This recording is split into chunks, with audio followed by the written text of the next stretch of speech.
Hey guys, and welcome back to the channel, and today we're going to be talking about breeding bristlenose plecos. I breed them for a profit. I plan on selling them. I have a bunch. If you can see in here, you see one on the leaf right there, super red. I mainly are into super reds right now. I have a bunch. That's the cave. I have a bunch of babies down here.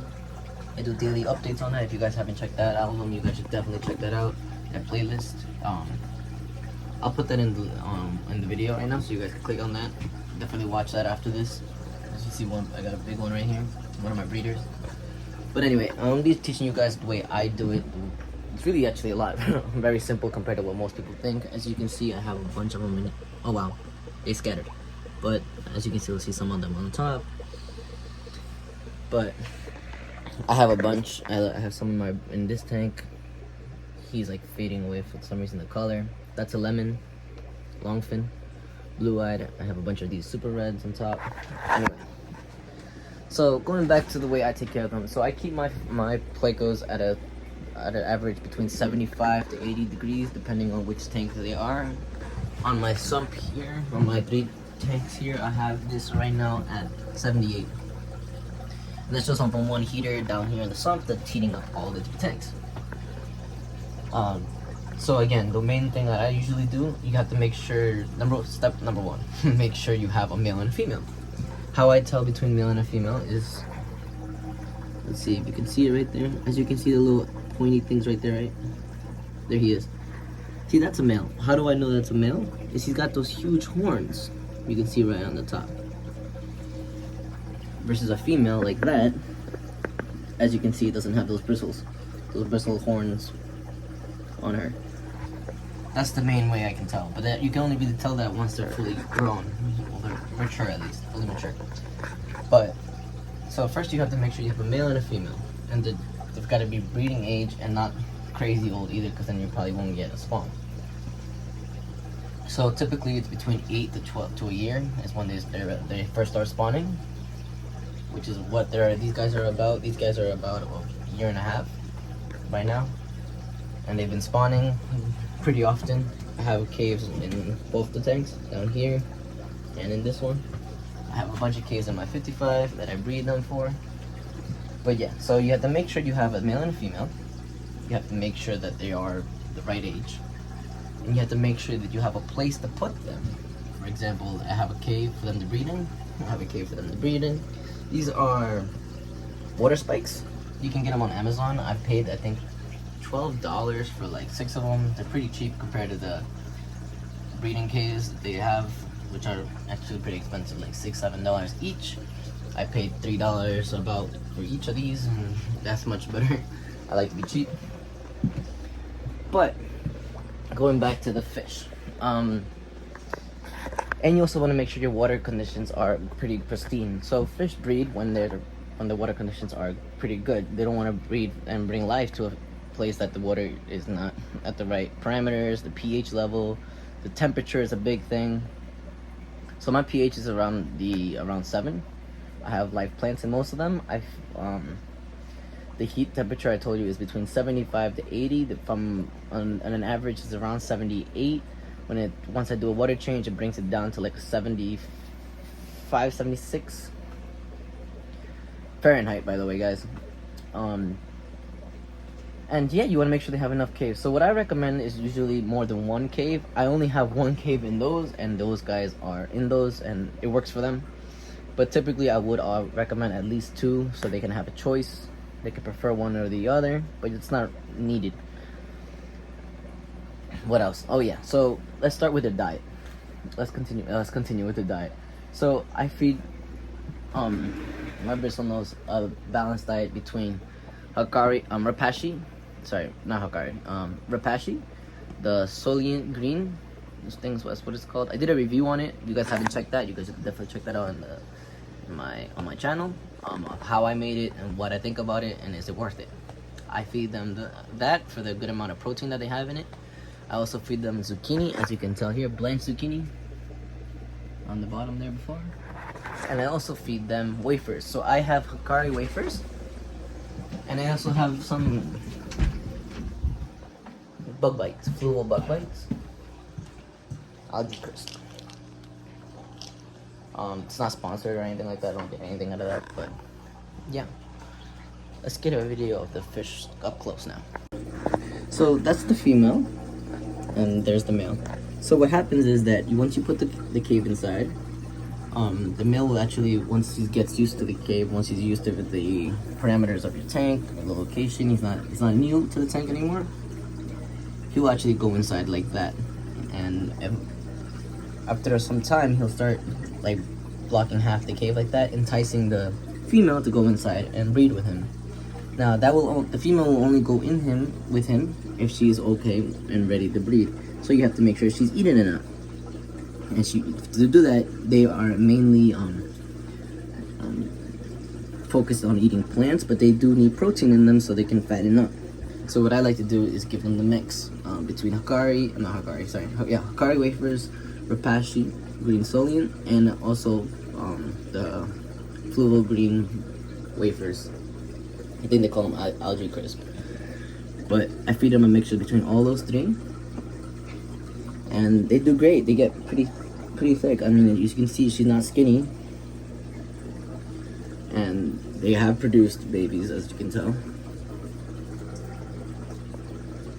So I feed them once of that, and I even throw in some bloodworms sometimes. I mainly breed the bloodworms for my guppies or my cories that I have in there, but I do also feed they probably eat them too. I have some gold laser cories back there too, but I mainly focus on for the guppies, the bloodworms. But if they get down there, they probably eat it too.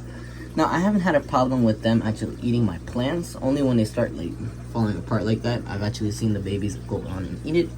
Never had a problem eating the plants. I throw the zucchini in here, blanched zucchini. What I do is I'll do a quick steps. All I do is cut a small little chunk, boil it for about 2 to 3 minutes, take it out, put it in some cold water, and then dump it in here, and it'll sink down to the bottom. I've done a video on it before. If you guys want to know more about it, definitely check that out. But that's in there every 2 days basically. I put that in there. Zucchini, now zucchini has more beneficial protein, vitamins inside versus cucumber, which is mainly composed of water, which doesn't really do anything except for getting them a little more bloated. So if I were to set up, now these are just one male and one female. As you can tell, that's a female. As you can tell, she has no bristles. Let's see if I can get a nice zoom in. No bristles at all, and the male is in there. With you can see his bristles, like kind of like horns. It's an albino cory, by the way, hyphen. But yeah, you want to make sure she's pretty thick. I mean, I guess she's pretty thick. I think she's almost ready to have eggs again. She recently had this batch of babies. So as you can tell, I'm not saying I'm professional or anything like that, but it works. So once you make sure they've eaten well enough, they have clean water. I do a water change on these tanks about every 3 days. I take out because these tanks are all on the same system, I take out about 15 to 20 gallons, basically 3 buckets full, and then I replace it. If I do it twice a week, I'm only going to do 1 bucket at a time. I don't need to do that much. But once the water conditions are great, make sure you use prime before you do any water changes. But if you guys don't know how to do water changes, you guys should definitely check out my other video, which will teach you the way I do it. But life plants have helped because it helps me to stop the water changes, but we're not going to get into that. So when breeding, you want to make sure they're in healthy conditions. You want to make sure the water is in good conditions. You want to make sure they have a place to go inside and lay the eggs. And you also want to make sure that the water temperature is correct. So as you can tell, this is at 78, right? It's a little blurry in there. But when I do a water change, the temperature is a little cooler than that than the actual water in here. Not enough to shock them, but it's enough to bring the temperature down. Let's say from 78, it will bring it down to like 75, 76. Which with the cold water change, it entices the male and the female wanting to breed. Now you ask me why. So in the wild, when it rains is when they usually breed, and when you change the water, it basically makes it feel like it's raining for them, and so makes them want to breed. Same thing with the Corys, by the way. The cold water water change, same thing with them. But when that happens, the male will actually end up chasing the female around until she gets into her cave. Once she gets into her cave, the male will go into the end like that and block it from not letting her leave until she drops the eggs. And if she doesn't drop the eggs right away, what he actually does is grab onto the top of her, in between her eyes. He actually like kind of like bites onto her, and then which makes her release the eggs. After she releases the eggs inside there, he's gonna be fanning them, and first actually making sure that like dropping his making them fertilized, let's say. Once he makes them fertilized, he's gonna be in that cave like that for about a week and a half until they actually become wigglers, and then that's when I take them out and I put them into one of these. Again, I have a whole playlist on moving them from here to here, from him fanning them and then moving them to here, and then the next steps are going to be moving these to their home, to the grow out tanks. But they're going to be in there for about 7 days, and the male doesn't even eat during that time. So during that time, he's actually starving, basically on a weird, horrible diet, which isn't the best. So you don't want to keep making them reproduce every single month, because that's a lot of stress on the male, and you could end up killing them. I actually happened to me in my first one, and I didn't take out the cave, so they kept breeding non-stop, and then like after the fourth month in a row, I actually ended up losing the male, which sucked. But after that, I caught on to what was going on, so I'd end up just taking the cave out so he wouldn't breed again. Let's see if I can get you guys a close-up on where's the female though. Okay, I lost her. Let's just take a video of the babies. Anyway, these guys are about, I think, a week and a half old, if I'm not mistaken. And these guys are eating the pellets right now. They're the fluval bug bites pellets that they're eating on right now. I just break it up to a couple pieces so I can spread it around, and they're munching on it. Again, these guys are super red bristlenose Plecos, and that's basically it. As long as you do your water changes, you make sure they're feeding well. Make sure they're feeding well. They're eating well, and you make sure the temperature is correct. So I know that I say it drops it down a little bit. It eventually is going to come back up. You don't want to mess with your thermometer or anything like that. Once you have it at a specific amount, you don't have to lower the temperature.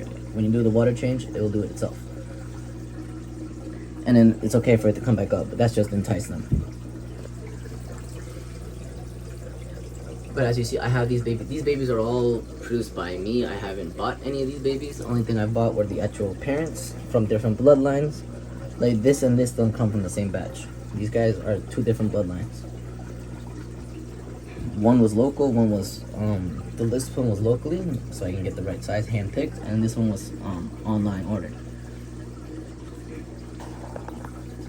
Now, if you guys want to start breeding and crossing genetics and stuff like that, I don't do any of that. I just breed super red with super red. I've tried breeding one time a long fin with the super red. That's how I got these guys. Long fin regular chocolate. So I guess he does have the gene for the super red, but it didn't work for me. I'm not a big fan of this whole gene thing. I don't want to get in all that. Long fins are really cool. I wish I am looking for a long fin super red or a long fin lemon blue eyed. But that's pretty much it, guys. If you guys have any questions or anything like that, please drop it down below. Drop them down in the comments below. If you guys like the video, definitely smash that like button and subscribe so you guys can see the more cool videos like this, more quick DIYs and stuff like that. And definitely check out the playlist if you guys are interested in breeding, so you guys can see the process go along. They're only like 3 to 5 minute videos, so it doesn't even take that much time. But I'm just a huge fan of these guys. Like the coloration on these guys, I like super reds. I'm not a big fan of the chocolate ones, even though they do help me clean up the tank. They both clean up the tank, they both look cool. It's just I'm a big fan of color, and they stand out. Like I like black backgrounds.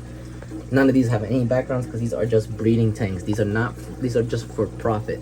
As you can tell, this is all a mixture of stuff like that. These are plants that I propagate and I replant them. As you can tell here, I have a bunch of cups in here because I end up cutting them off and trimming them and putting them in new cups and then letting them grow. As you can see, I have a bunch of plants. These are all live plants, by the way. Except for that, that's not a real plant. But